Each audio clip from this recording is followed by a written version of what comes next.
Hello and welcome to episode 7 of the Carnism Debunked podcast. Joining me today is vegan Pixie Warrior, aka Rebecca, who I've had the pleasure to know and work with in the activism scene for several years now. So I'm very pleased that she's come on today for a chat.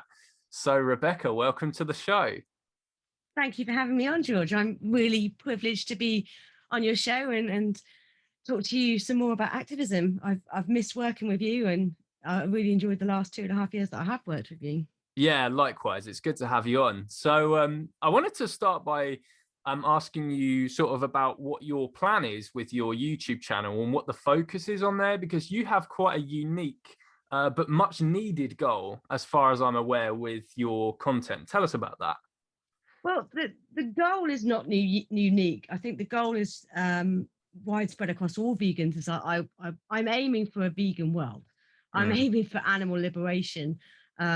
As much as we possibly can in my lifetime. So the channel is aimed at vegans, and it's aimed at getting vegans to become active. Yeah.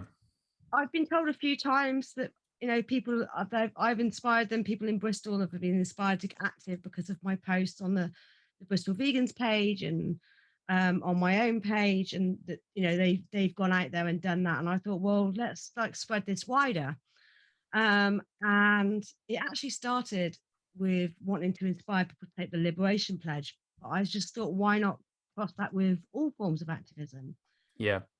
So I did some research before I set up my channel about why people aren't active.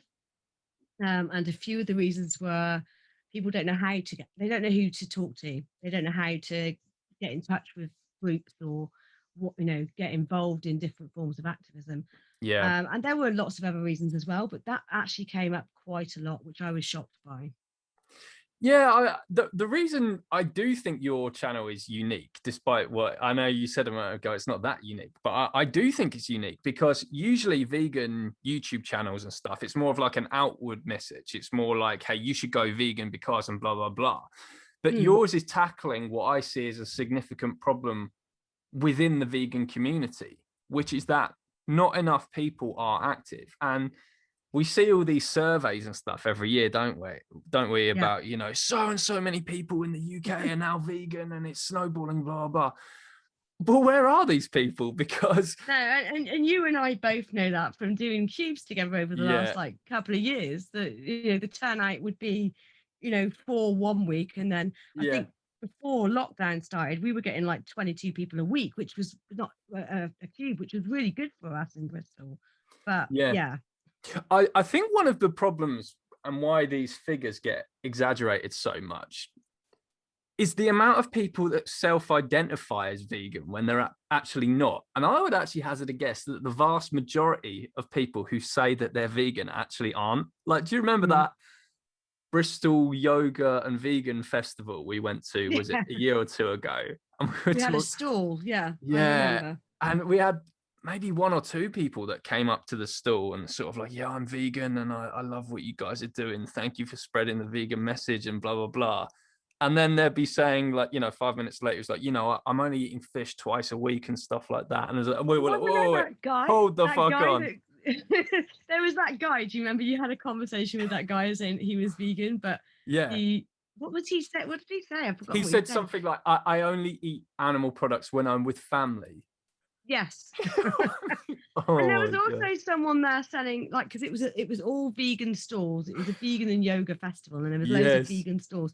And there was a guy selling vitamin B12 drops, and he was talking. He was also recommending people eat eggs on his stall. Oh my god! So do you remember? And I had to go and get one of the organisers. You grassed him up, but in a good way. Grassed him up. Hey, I've grasped up another YouTuber recently because they're saying they're vegan, and they've actually opened up on their Instagram channel saying that they eat eggs from their parents' garden. It's like, you're not vegan then. Why are you doing a vegan cooking channel and promoting veganism if you're not vegan?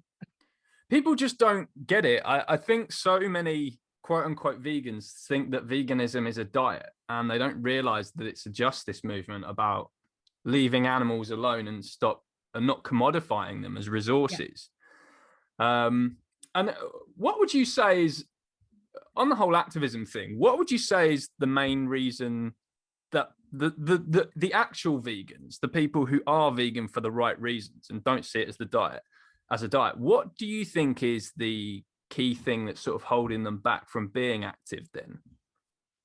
Um, from I mean, I reached out on quite a few different Facebook pages, some worldwide ones and some UK ones, and just asked what was stopping people. And in a Yeah. way that, like, I want to help you. It wasn't like you're shit vegans, you're not active, you should, get off your backsides. It wasn't like that. It was kind of in a warm, friendly way. What can I do to help you? And the main thing was the ethical vegans coming from their point of view was that they don't know where to get started, and Yeah. anxiety, not knowing the right things to say. And I think people have a misconception. I think when you say animal rights activist people, they think the Animal Rights March in London, they think DXE breaking into farms and saving animals, and they think Cuba troops, and that's what they have is their idea of activism. Yeah. Whereas since I mean, I knew that it was bigger than that anyway, since before I started this channel. But since starting this channel and speaking to other people, I've been given so many more ideas of little tiny ways that we can be active Yeah. without even thinking about it. And it can be things that you can do on your way to work or on the way to the shop. And that's what I want to do is I want to, you know, give people ideas that if they don't have, you know, the guts to go to a Cuba Troop. I know how intimidating that can be. It was intimidating for me, and I suffer with anxiety, so I know Yeah. what that's like. But there are other things that you could do. You don't have to just do that. So I think anxiety and time constraints and not knowing how to get involved would be the top three for ethical vegans.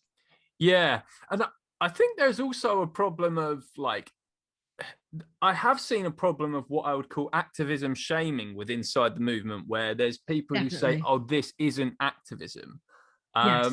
and that makes people think that, oh, only these very specific forms of activism are activism, and those forms of activism absolutely are activism. But the point is, why are they also saying that these things that you can do also from the comfort of your own home aren't activism when they are? Like even things like signing a petition, which can be Yeah. very important and can genuinely make significant changes for animals if Well, enough that people there was sign them. one exactly. There was one signed recently. They were trying to open a bunny fur farm in Yeah. Devon, I think, or something like that, and it's been closed down because of a petition.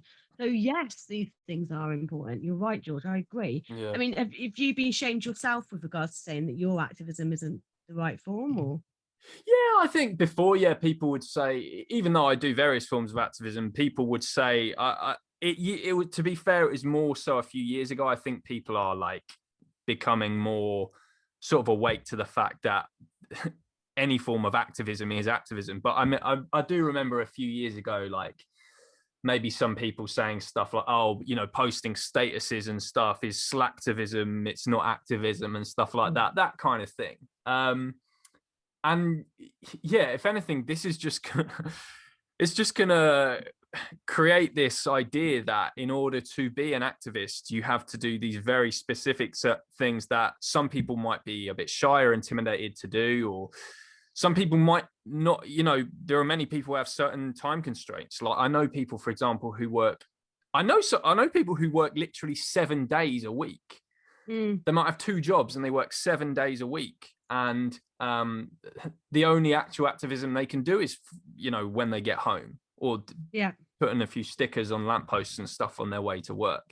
They're still activists, exactly. and all credit to them that they're still doing stuff despite their busy schedule. But it also play what these people are doing when they say these things like that is actually also playing into the sort of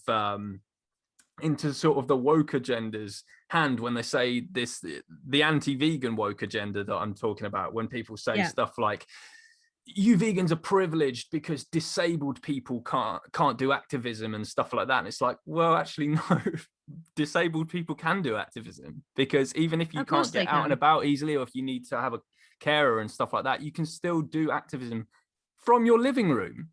So it's just Yeah, feeding into that narrative as well. Vegans are also exactly. feeding into those anti-vegans narratives by saying things like that. I had a talk with someone recently. Actually, she was doing a project for a university, and she was asking me a bunch of questions. And she said about the cube of truth. She said if she was disabled, she said if someone was, disabled, turned up, they couldn't stand in a cube, they, Yeah. because of their disability, they couldn't do outreach. What would you exclude them? And I was like, well, I'd probably get them to do some online posts for me and share some posting and stuff like that, because that's just as important. And you and I both know the social media part is a big part of building that community when you are doing the cube of truth for AV, or Yeah. what I'm going to be doing now, which we'll talk about later. That's a massive part, and it takes up a lot of my time. I work full time as well, doing Yeah. activism on the side, and now I've got the YouTube channel, and I'm in a relationship, which I want to make sure I pay attention to my other half as well. Yeah. So it is a balancing act, getting all of that in. So I'm grateful to anybody. If you're doing a sticker in on to and from work, then thanks, because Yes. that's it's massive. You don't know who's going to see that, and maybe if it's got a bar, one of those QR codes on it, they might scan it, they might go and watch a film. You Mm. don't know. I also think people are very naive to underestimate the power of social media. The amount of changes that it's made in the last few years has been significant. It's been huge. I mean, I wouldn't be vegan if it weren't for social media. It was Gary's speech that I saw shared on my Facebook timeline when I was a non-vegan. I didn't have a single vegan friend on Facebook, and it was JME who shared Gary's speech in my news feed. Mm. And if it weren't for Facebook, who knows? I could still be eating animals, wearing animals to this day. So I don't get why people are so skeptical of the power of social media to actually make significant changes. So am I. I've had messages from friends that they've made changes. They haven't gone vegan yet. Don't worry, I'm working on it. Mm, And I haven't, a question came up the other week, like about somebody else, and they said, "Oh, would you congratulate them?" I said, "Well, what I do first of all is say, what's next? So, you put out these things. What have yeah, you got left to do? What's stopping you?" And I just send them videos. Like, what one friend sent me a message, I'm only eating fish now. And I was like, "Oh, here you go." And I bombarded them with like facts about fish. I might even send them Seaspiracy as well. yeah. Um, but I'm not going to pat you on the back for going, "Oh, well done, you're doing meat free Mondays." No, what help do you need to get there? Let's get you all the way. Yeah.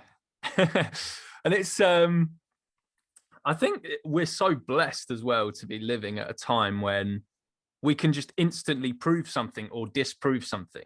Yeah, Typing out just type something into YouTube or Google or whatever. Because act I don't know how many activists you know who were like active sort of like in the 80s and 90s and stuff like that. But from the ones I've spoken to, it just sounds like a complete mission to convince anyone of anything back then. There might have been a few like books on animal rights philosophy, or the odd unbiased book about what happens in, X industry, whatever it is. But think about in the 90s, if you said to someone who buys free range eggs, "Oh, did you know they shred male chicks alive or they gas them and blah, blah, blah," they would just think you were a bullshitter. And you would yeah, be able to prove it. You might be able to say, "No, go to the library and read this book." Do you know what I mean? As if yeah. they're going to do that. Yeah, not so much. I mean, I spoke to Ronnie Lee a few. Well, God, actually, it was first Monday in January. I spoke to Ronnie Lee, and it was really interesting to hear him talk about the development and the growth of animal rights activism from Yeah. like the 70s. I mean, the Animal Liberation Front was started in 1976, which is the same year I was born. So I was like, yes, meant to be. Um, Amazing. but just hearing the difference and how they advertise marches, and how the single issue marches tended to be bigger because there were Mm. non-vegans that would turn up for an anti-hunting Vivisection and all march or that. something. Yeah. Yeah, in Yeah. vivisection. So they would be a lot bigger than they are today. But yeah, I agree. Social media is massive. I didn't see any vegan posts on social media before I went vegan. Mm. I'd like my husband's got some friends that have been vegan for about, I think, coming on to like 12 years now. Yeah. And I didn't really message them much. He would get messages and he would have big debates with them about meat and dairy and other things. And when we went vegan, they were really shocked. But I wish they kind of told me a bit more. I really do. I wish they'd pushed it on me a little bit more. Yeah, Um, 100%. but yeah, I didn't see much, and now I see lots, obviously, because I've got a lot of vegan friends, and my posts on Facebook have affected friends and family members. Yeah. So I'm definitely not, going to stop. I think social media is really important, definitely. When was the first time that you ever met a vegan? And can you remember like how it went and what you thought? Yeah, I can actually. I was living in Plymouth. I was probably about 22, 23. His Yeah. name was Simon. He was what you'd expect a typical, what people think vegans look like. He had Mm. dreadlocks down to his backside. He smelled of patchouli. He wore recycled coats, clothes Yeah. and stuff like that. And he didn't buy Coca-Cola and Nestle, and he was a proper, like, full-on hippie. Can I Yeah. just say, this guy now works for a pharmaceutical company and is not vegan anymore. Oh my Um, God. What year was this? This was, well, it's probably 20, 21, 22 years ago. Yeah, damn. Um, and he didn't really push it on me. I don't really remember having many Yeah. conversations. He was, the most things he educated me on was like Domino's pizza and Coca-Cola and Nestle. That's what he educated me on. But Yeah. I was kind of anti those sorts of things anyway, because I was a full-on hippie. I was like a proper tree hugging hippie back then. So do you reckon Um, he was probably doing it more for this whole like spiritual kind of thing and he didn't genuinely care that much about animal liberation, or do you think he No, did? he probably did care about, because he really cared about injustices and stuff like that. And I do think he did. What happened was he was driving home or driving to work or something, and there was some roadkill on the side of the road. So Yeah. he took it home and he cooked it, and that's how he started eating animals again. What? I Oh my know. God. What kind of logic is that? I Do you know don't what I know. mean? I It's don't like know. I saw a corpse on the road and I cooked it and ate it. And therefore, from that day, I started funding the mass murder and slavery and rape of animals in I know. the agriculture industry. The funny thing is, though, we were friends on Facebook, but I noticed a couple of weeks ago, he's actually deleted me from Facebook. Oh my Which is God. but we've been friends for like 20 odd years, I think. What about you? What was the first vegan you met? How do you remember what that was like? So I do remember when I was a little kid, I must have been like, I'm going to say about 10 years old. There was a teacher at our school called Miss Smith, and word went round the classroom that she was a vegan. And it was like, what the fuck is a vegan? Is that a vegetarian? Whatever. Like, there was hardly any sort of info around on it back then. And it was just, and I heard someone sort of say, oh no, it's someone who doesn't eat anything that comes from an animal either. So, like eggs and dairy and blah, blah, blah. But she never spoke about it at all at school. And I don't think anyone even really asked her about it. And I have no idea whether she was an ethical vegan or not or anything like that. But that was the only time I'd ever actually met one. So I don't know if, as I say, I don't know if she was what we would actually call a real vegan or if she was just plant-based and blah, blah, blah. And then after that, from that point, I'd never met a single one until I actually went vegan. With my best mate. So he was the first ethical vegan I'd ever, who I know that who I've actually met. And that just goes to show just how crazy it has snowballed over the years because Oh, massively, like hugely. I it, can't, I mean, I wish every vegan says this, but I wish I'd gone vegan years ago. I wish maybe Simon had pushed it on me a bit more and yeah. I'd gone vegan back then. I always had, I never had a problem with vegans. I always had a problem with vegetarians, because even back then I couldn't. I had a friend, and I lived with her for a little bit, her and her parents, when I was in my mid-20s, Yeah. and she was vegetarian because she didn't like animal cruelty. And then her mum, she was begging her, she was a lovely girl but spoiled, right? Mm, Begging her mum to get her a leather jacket. And her mum bought her a leather jacket. And I said, why is it okay to wear a cow but not eat them? And she couldn't yeah. give me an answer. And I just could never get my head around Yeah. vegetarians. I couldn't. I was like, even before I was vegan, and I went vegan at 40, so this was in my teens to like late 30s. I've never been able to understand vegetarians, and Yeah. I just couldn't get her to understand it. It's like, you need food to survive. And, obviously I didn't know back then that you Yeah. didn't need to eat You were animals to proper cringy, survive. weren't you, back in the day? You said you didn't you Yeah, wear like I some was weird proper t-shirt? cringy. What was the Uh, t-shirt you bought? no, I didn't buy a t-shirt. I went to a festival called That was it.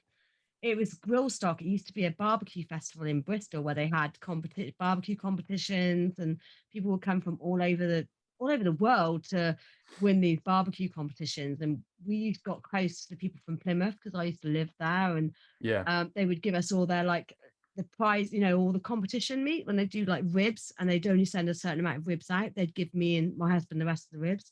Um, and I tagged my vegetarian friend in a burger that was Oh my oozing like God. it was like blood and everything. And I took a video of me squeezing it and put it on Facebook No. and tagged them in it on Facebook. Yeah, that's who I was. Fucking hell. Yeah, and I can't talk either because I'm sure I'd have done that.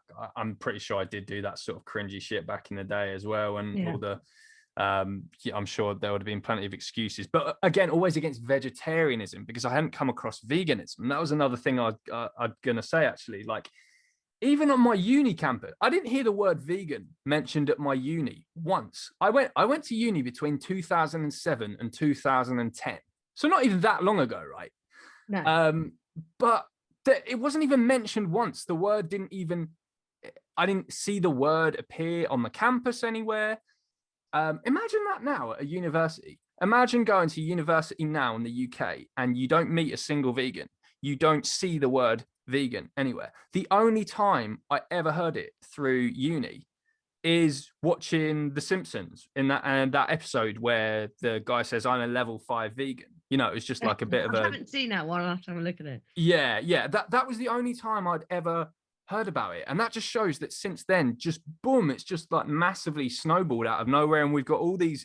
It's becoming more normalized, which is good. And It's like when you're on the street speaking to somebody and you ask when you do an outreach and you ask them if they know a vegan, they always know a always, vegan. yeah, and I think that's why we're hearing less.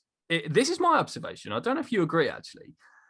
I notice now we hear less than ever.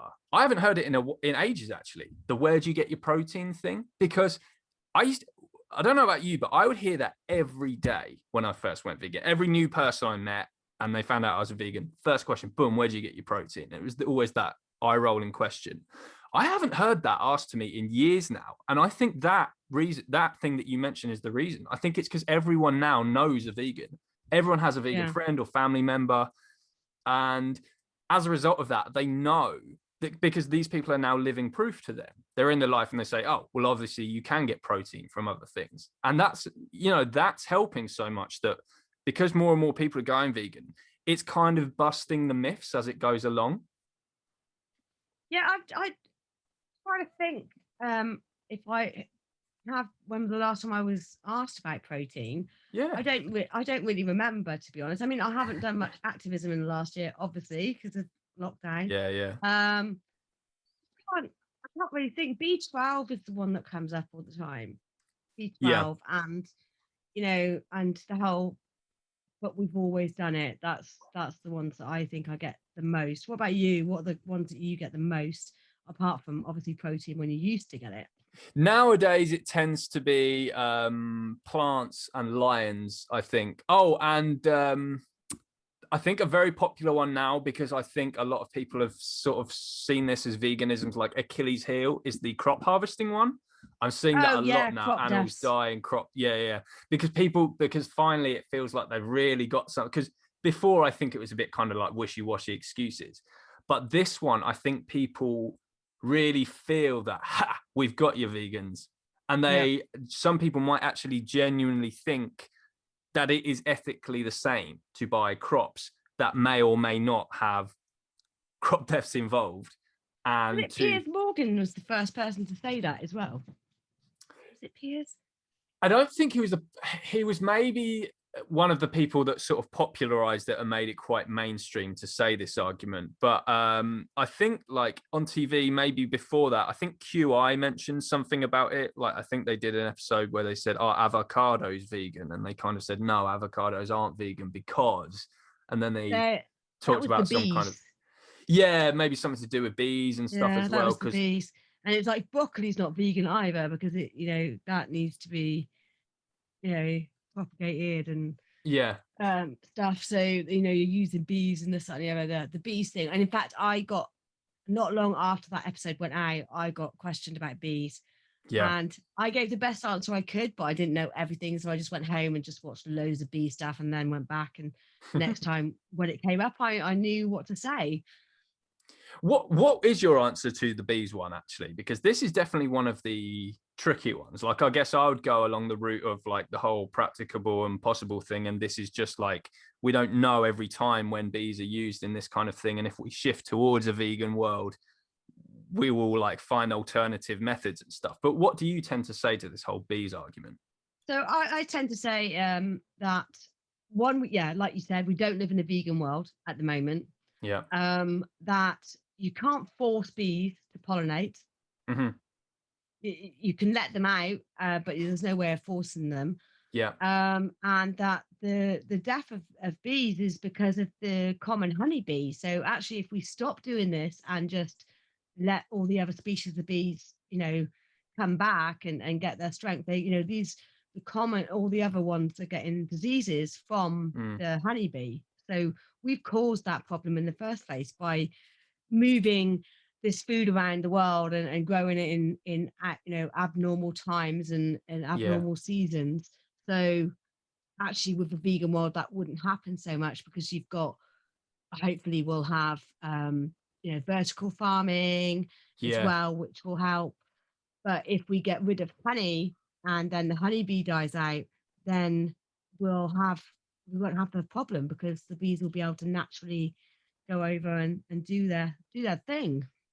I think it would be good for someone to do quite a sort of complex video on the whole bee thing. It might be something I might look into doing myself. But do you know of any videos that exist on that kind of thing? Ed has done one. So Okay, Ed did one about bees. And that's that's good. where I know about the diseases that these bees are getting. Aha, okay. Because there's so many different species of bee out there, but the biggest one is the honeybee because we're breeding them. Yeah. We're forcefully impregnating bees, which I had no idea about before I was Oh vegan. yeah. Like, what? Oh yes. And all the clipping of the wings and everything like that. But it's the diseases that they're getting, and they're spreading them to other, wild bee species that are out there. Yeah. And I wanted to move on now to talk about more of the sort of content of your channel, because one of the key focuses seems to be on the Liberation Pledge. Can you tell everyone who is unaware, what the Liberation Pledge is and why you have decided to take it? Yeah, sure. So there are three parts to the pledge. Number one is to pledge to go vegan. Mm-hmm. Number two is to refuse to sit with people that are eating animal products. So I think it's mainly just meat. It was started by DXE, but I include dairy and eggs in mine because it's all secretions as far as I'm concerned. Yeah. And then the third part is to tell people about the pledge, which is basically getting people to go vegan, and also getting more people to take the pledge. It's inspired by something that happened in China. So in China, they used to have this horrible practice called foot binding, where they'd bind women's feet and they'd curl up and they'd be crushed and, oh, just horrible. Some of the photos just disgusting. So basically, some Chinese emperor had a woman dancing for him, and she had her feet bound, and he loved it. So he kind of made it common practice and said, right, all the daughters have to have their foot bind because it looks nice to have small, dainty, tiny feet. Yeah. And they got enough of this in China, so all the parents said, right, we're gonna refuse to bind our daughters' feet moving forward, and we're also going to refuse for our sons to marry women with bound feet. So eventually, it became a practice that died out, and they stopped doing it, which is great. And I think that's the idea behind the pledge. It's not normalizing it. And for me and you, we spoke about the pledge before. I remember having a conversation at a nighttime cube with you about the pledge and how ridiculous we both thought it was. I don't think I ever thought it was ridiculous. I think I just said, there are inconsistencies to it, perhaps. But I definitely see both sides of the argument. I didn't Because see. I thought that how can you create vegan demand if you're taking this pledge? That's what I had in my head. But go on, sorry, I interrupted you. no, yeah, all I think I can remember saying is I think it's such a, because many people will be very surprised to know that I haven't taken the Liberation Pledge. And I discussed this on a live stream with Abolition Alex the other day on Instagram. But I think there's so many little arguments on either side. Like I don't know if you saw James Aspey's video recently on why he hasn't taken the pledge, and he says he thinks that it depends on who you are and what you prefer. Now, I personally, I think we all hate to be at the table when corpses are being consumed. None of us Yeah. actually like that. No. But it's like, do you think like it's weird because like on one hand, it's like if you're there, it creates opportunity to have discussion, and it creates an opportunity to actually talk to people about, because you'll often get asked, oh, I see you've ordered the vegan meal. Why is that? And blah, blah, blah. And that creates discussion from there. But then at the same time, it is such a strong and powerful statement to not be there and state, I will not be at the table when the corpses of murdered animals are being consumed. And I guess maybe the cons with that would be like that with that you might not get the opportunity to create discussion. It might create some sort of like, and there's like inconsistencies, like, okay, but you would sit with people who are wearing cowskin shoes and cowskin jackets and blah blah blah. So what do you say to those counter arguments about like the inconsistencies and stuff? So I hate the whole thing that all vegans talk about is food, right? I hate how many YouTube channels out there that just food based YouTube channels, and Yeah, a lot of them don't talk about the ethics. It winds me up because veganism is not just about food, right? It's about clothing, it's about animal testing, it's about circuses, horse, everything. yeah. Okay, and I think we need to focus so much more on those other things, but the main thing you get when you're on outreach talking to the public, what Mm-hmm. they always come back about, it tastes nice, I don't know how to cook vegan Yeah, food, or vegan food makes me feel poorly, or all the things. But food is such a big part of our lives. I don't care what culture you're from, anywhere in the world, 3 times a day you have, your day is centered around breakfast, lunch, dinner. yeah, It's such a big part. And also, when you're meeting with family and friends, you're not you're generally meeting friends and families to have food. It's kind of, again, centered around a gathering of food and breaking bread. yeah. So, Good point. but yeah, that's it for me. But I found when I was sitting with people that were eating animals, I would bring it up. I would say, Mm. 'cause they'd ask me about my food, and well, this is why, and it would be like, Rebecca, shut up. They put their hand up. They Mm. literally would put their hand out towards my face and go, stop. Yeah, I don't want to hear Yeah. it. I don't care. Don't talk about it today. And it became a thing. Like, we'd go out with friends and family, and my husband would even say, don't talk about veganism. And I'm like, but I have to, because they're eating these dead bodies.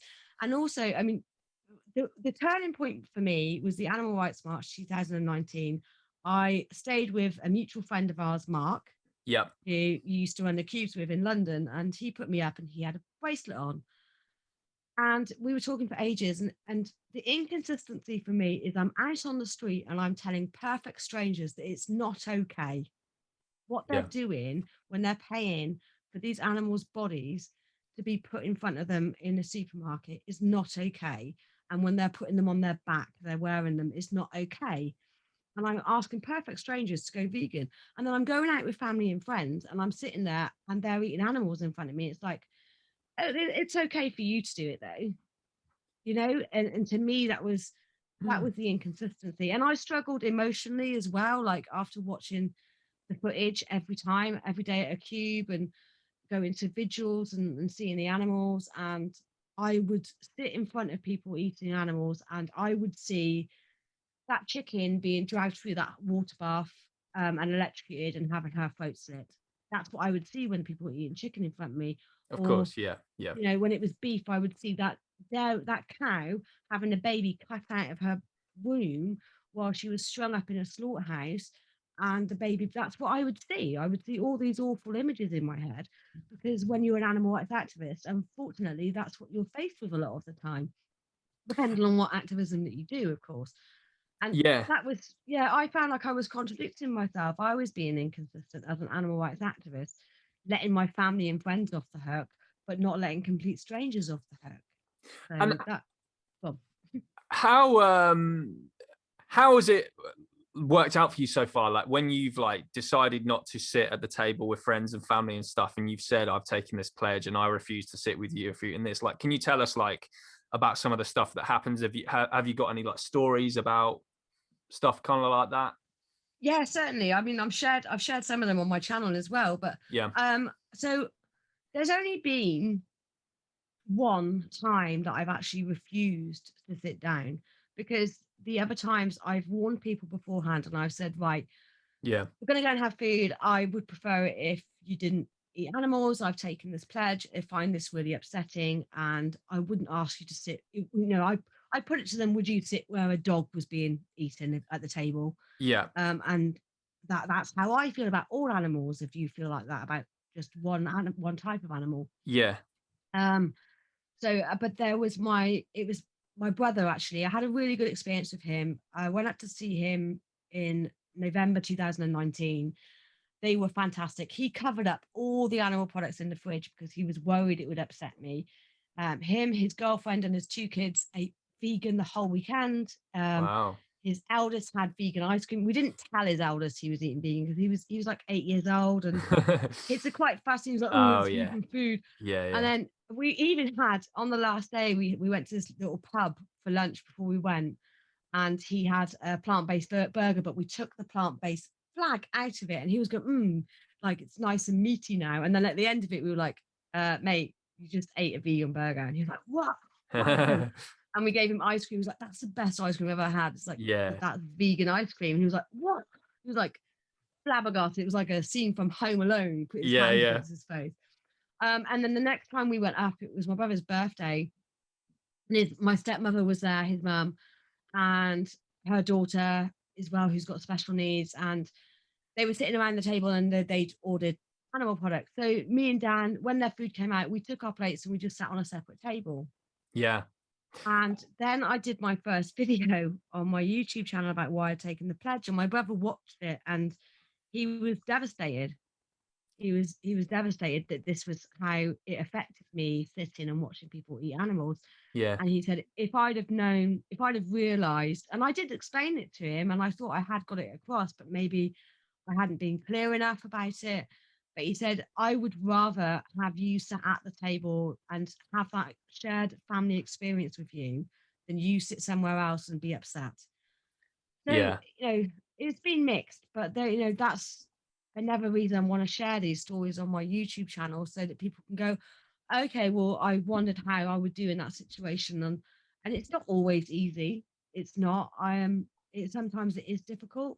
I was I have a gonna family it's say, been difficult with, but yeah, it throws up some very tough practical challenges. So, because one thing I often ask to people who have taken the Liberation Pledge is like, what? And I'll ask this to you, like, what if you were invited to a wedding and you were the only vegan there? And obviously, there's not going to be vegan food at the, well, or should I say, obviously, everyone is going to be eating animal products at the wedding. It's not going to be a vegan wedding. Like, what would you do in that situation? I don't know. That hasn't come up as yet. Yeah. I would probably. I mean, Gail said that she was invited to a wedding and she said she won't go. She'll go to the wedding. Gail, I Yeah, love she Gail. did.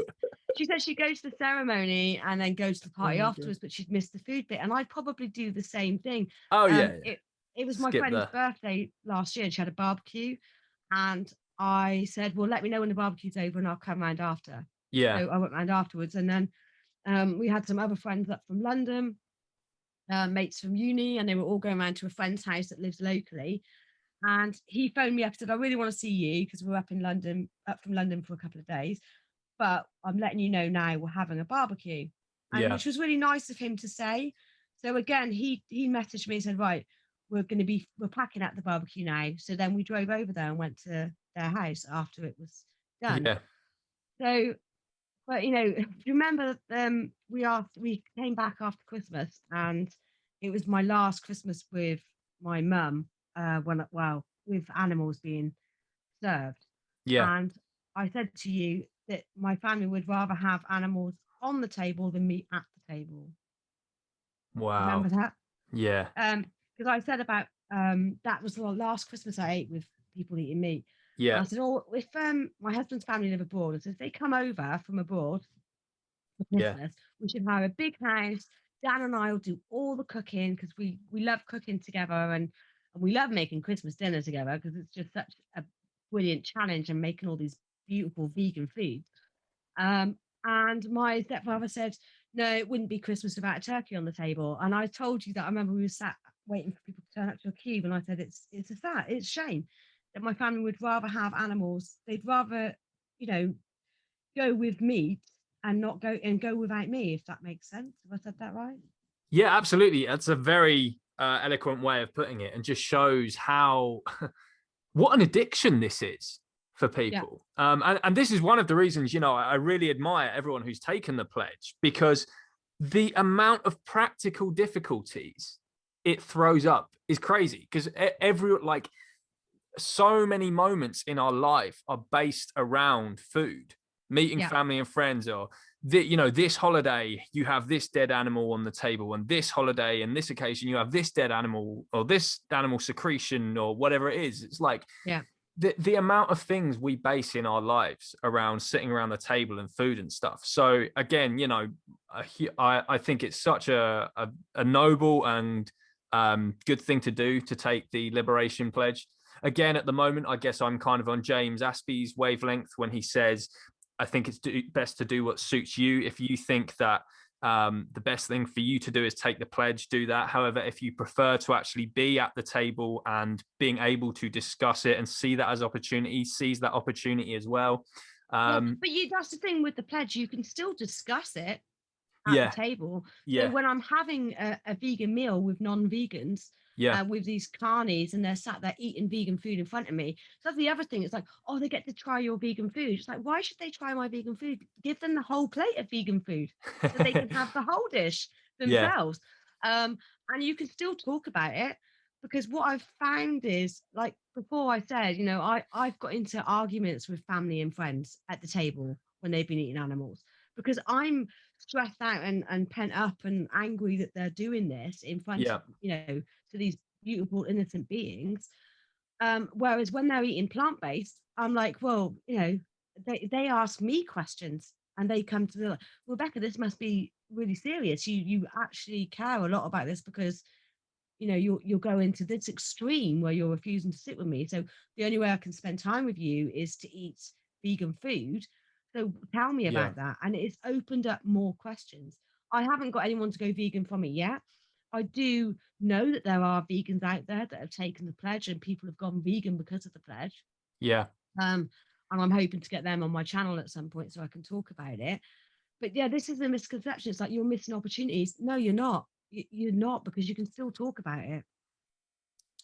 Definitely food for thought. So yeah, thank you for talking us through all that. That's a very interesting take on the Liberation Pledge and all the points that you've brought up as well. So definitely something for all of us who have not taken the pledge to have a good think about. And I wanted to move on now to your sort of activism on the street and stuff. So recently, you and I were, we'd been organising the Bristol AV chapter for a few years. And now We the Free has come about in the UK, and you've courageously set up, it was either the first or the second UK chapter with the Bristol chapter. Yeah. Can you tell us about what We the Free is as an outreach group, and what it involves, and why you decided to take up an organizational role with them? Because the thing is about We the Free, I've the demo or two I did with you so far, I really enjoyed, and it hasn't been spoken about publicly enough. We the Free, it's a very new group, it's a very new outreach group, and a lot of people are still confused about what it is and why it differs from, say, like AV and Earthlings experience and stuff like that. So tell us more about We the Free. I agree. It's not been spoken about enough. I think part of that's got to do with the situation that we're in at the moment with the pandemic. Um, So We the Free, it's very similar to a Cuba Sharif. Yeah. But instead of wearing masks, you wear bandanas. So it just covers the bottom half of your face, which is actually quite ideal in the current situation as well. Yeah. Because you don't need to bring a face mask out with you. And so it's showing footage on TV screens. It's doing the Socratic method and outreach again as well. There is a little twist though. So they've got their own kind of Challenge 22. It's called Vegan Boot Camp. Yeah. And whereas Challenge 22, anyone that's been on there, I used to be a mentor for them as well. It kind of just talks about food and Yeah. maybe cosmetics and things that people don't think about, like toilet roll and stuff. But that's about it.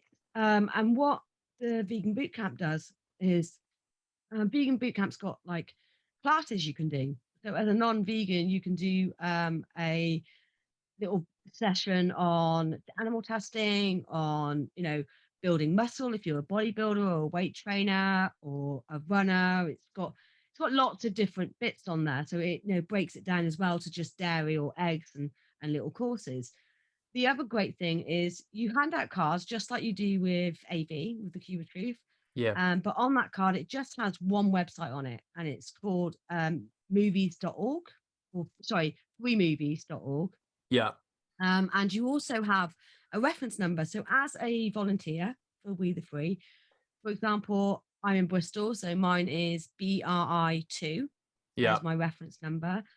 So the person you're outreaching to, you give them a card, they've got that number on there, and they go to the website and they put your number in there. Mhm. And it will take them to freemovies.org where they can watch Game Changers and Dominion and a number of loads of other bits and bobs that they can watch. Okay. There's Yeah. not just three on there. But because they put your number in, there is like a hub for the volunteers, and you can actually see on there how many people have gone away and put your number into that website and logged in. So Yeah. you can see how effective your outreach is from that, which is Yeah. It's such a great great to have idea. that as an objective measure, because the things with like earthlings and Cuban stuff is it's good to have the conversation and stuff, but then once they go away, unless they contact you, which we don't ask them to do or anything like that, No, you don't really know what action they've taken. Whereas I think it's good that with We the Free, you have some kind of measure of some kind of action taken, even if it's just a click on one of the links, and the fact that someone's actually gone home and typed that in, and that boom, someone I spoke to today actually took an action as a result of me talking to them. exactly. And that might be the first seed that's been sown to them about veganism. So they might go on and you Yeah. can see how much of the film they've watched. So you can see if they've watched all of Dominion or if they've watched the first 10 minutes of Dominion. You can see if they've signed up to Vegan Boot Camp.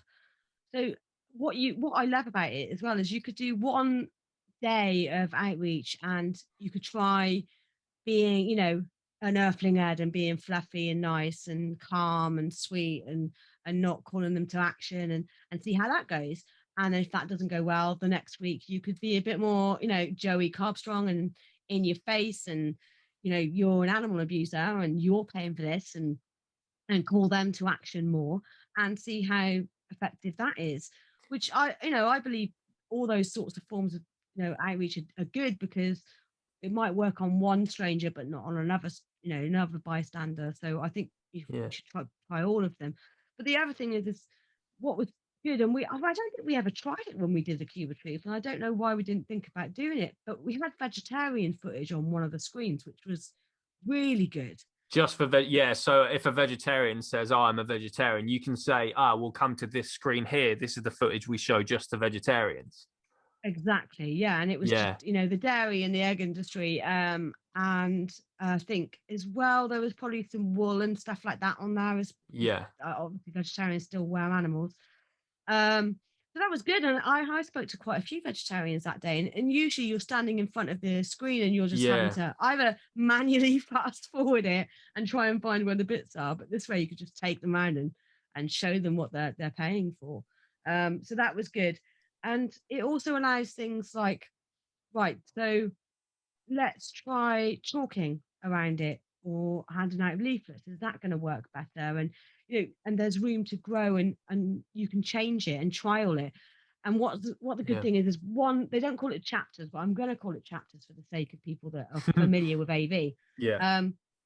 One chapter, for example, Bristol could try something, and then the other chapters could go, oh, well, this has had a really good effect. And I can feed back and go, we tried this for like a month, and this Yeah. was the outcome. It didn't work, or it did work, and it's space to grow and change. And the other strange thing, and I don't know if you noticed this, from when you went to our We the Free event last year, was we just turned the cube on an angle, because they call it a diamond, Yeah. We the Free, and it kind of let more space for outreach. I felt. I don't know about you. Yeah, maybe it did. I can't remember that much about how that affected anything, but I do remember it being a really good demo, and me having some really good conversations. And yeah, having the different screens for different things, I found that really helpful. I think we also had one screen that was like UK only footage or something like that. That's right. Yeah. So we had like maybe two screens that were just sort of neutral, showing everything. One screen that was UK only footage for the people who say this doesn't happen in the UK, and then one screen of just vegetarian footage for vegetarians who think that they're on board with the message. And it was so great to be able to say to someone, aha, well, actually follow me here. And it could just like set the record straight every single time. So I definitely think that was definitely very convenient to have that. And just sort of about what you're mentioning there about, knowing what works and what doesn't due to like the sort of objectiveness.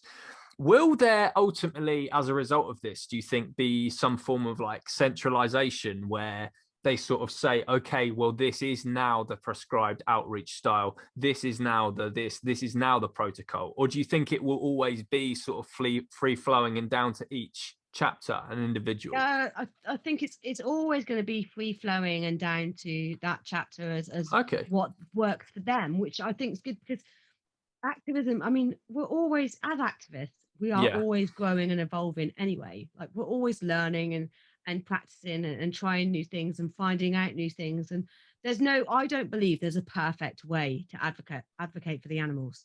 There is Yeah. no guaranteed way to get people to go vegan. There's no one, Yeah. one answers all is sort of thing. They're all valid.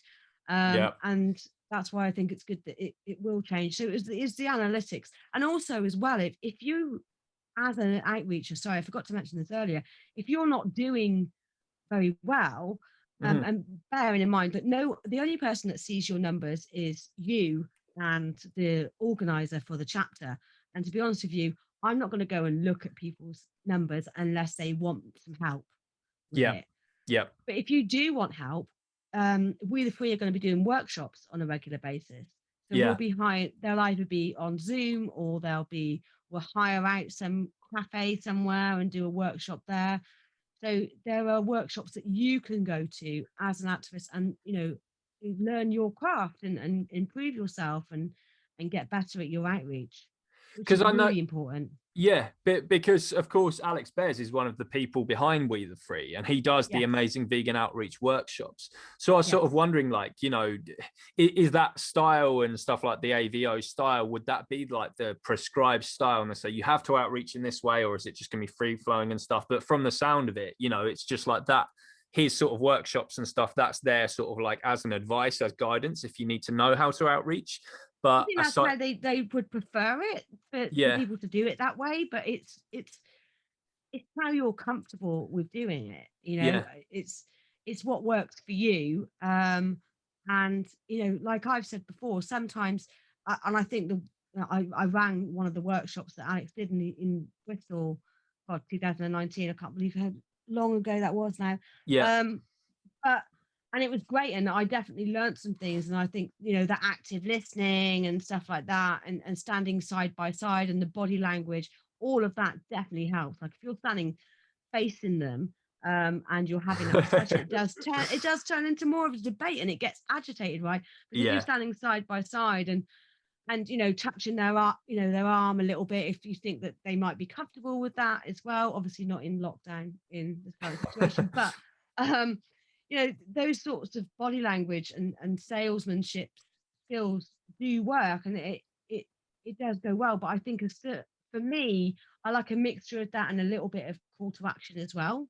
Yes. So As you say, there's no perfect method. The perfect no, outreach method is whatever gets that person to go vegan, and exactly. everything works differently with each person. So as well as Alex Bez, I know there's James Hattersley and James Hoot, I think, are also behind it. Am I making this up, or did I just hear this wrong? Or did Melanie Joy have anything to do with it at all? I don't know if she's had anything to do. I think she's definitely supporting. I know that Melanie Joy and Alex are quite good friends. Yeah. So I think she has been supporting them. I don't know who the full team is, to be honest with you. Um, so I know James, Wholesome James, and Alex definitely on that. And they're in Bali at the moment doing them quite successfully all the time. So Oh, awesome. they've got funding now as well. So Yeah. that James has been able to give up his job and Ah, fantastic. yeah, which is good. And that's exciting. And I don't know. I don't know. I know Melanie and him are quite close, so maybe she has helped him out a little bit or supported him, or I don't Yeah. know. Cool, good to hear. Yeah, it's good to have Melanie on board. I mean, I don't agree with every single thing she says. Her and I do differ on some things. Like, for example, like I think she kind of promotes like reducitarianism and stuff like that, Mm. which I absolutely do not stand by. But her work Or do on I? her work on carnism and the psychology behind the reasons people oppress animals, and the fact that she's coined a term for that and just brought to light just how poor these justifications are, and how that it is conditioning. She's proved outright that it's conditioning, and that it's Yeah. definitely sort of stuff to do with how we're brainwashed from a young age, and people just repeat what they're told and stuff by society. The fact that she's actually validated that as psychological work, I think, is amazing. And I'd recommend everyone to read her book, Carnism: The Secret Reason We Eat, whatever it's called, Why We Why Eat we Pigs. eat pigs, pet love dogs, and wear cows, or something, isn't it? Something like that. Yes, it's a fantastic book. I listened to the audio book recently, and I'd recommend anyone listen to that or reads that. But just finally on We the Free, Rebecca, how can if someone wants to set up a We the Free chapter, how can they do that? You can reach out to me. I can put you in touch with somebody. There's a We the Free Facebook page, and there's a We the Free Instagram account as well. So you can reach out on there if you want to set up your own chapter anywhere in the world. There will be funding as well for chapters as well. So there'll be a startup fund, which is Great. amazing. Like straight away, Yeah. you don't like, not that there's anything wrong with the way that AV do it. I get why they do it like that completely. But you don't have to have been doing events for 3 months or having like one event a month or anything like that. You literally get the startup money to buy what you want to buy. If you want to buy screens, if you want to buy, I mean, it's not a huge amount, it's not an endless pot. I think it's about 500 quid. But if you shop around, you can get some bargains or club together with some other chapters. You can buy TVs from that Alibaba site really cheap. I think Joey Carbstrong's got a link on his channel to that. Yeah. Or you can buy the signs as well, the We the Free signs. And did you mention just quickly? Did you mention about the little community projects that We the Free runs as well? I don't Like, think I did. Yeah, there's going to very be important. monthly. Yeah, Yeah. very important, very important. And this is also, I think we tried doing this a couple of times with AV, but we didn't keep it up, I don't think. So there'll be community projects where you can go and feed the homeless for the day, or do a beach clean, or litter pick, Mm-hmm. or volunteer at a sanctuary for a day, something like that. So it builds that community. And I think where that's helpful is that people that are too nervous to go and meet people can come out and, you know, not have to do the street activism, but go and do a litter pick, and you can be by yourself and just litter pick with us and not talk to anybody, or you can come up and socialize. And I think it's a nice way to get in. We actually did a thing online. We had a vegan bake off. So we had the amazing Paul Yude showing us how Legend. to make a bread and a cake and some other bits and bobs. And it was only a couple of hours, and it was so much fun. There was only about 5 or 6 of us on there. but it was great, and we're gonna do it again. We're gonna do another bake off, hopefully in April at some point. And so you can join those social events while we're online at the moment, depending on what happens with coming out of lockdown. And if you think of any ideas as well, you can let us know. If you think, well, there's this really good community project, they're rebuilding, they're repainting the playground or something like that. Yeah. So yeah, that is really important to build that community up. Amazing. Yeah, everyone listening, please do check out We the Free. Do set one up in your community if you are able to and you think it's a good idea. I will leave a link in the description on the YouTube version of this podcast. So yeah, please do get involved with We the Free or check them out if you can. And yeah, I think we'll leave it there. Rebecca, thank you so much for joining me today.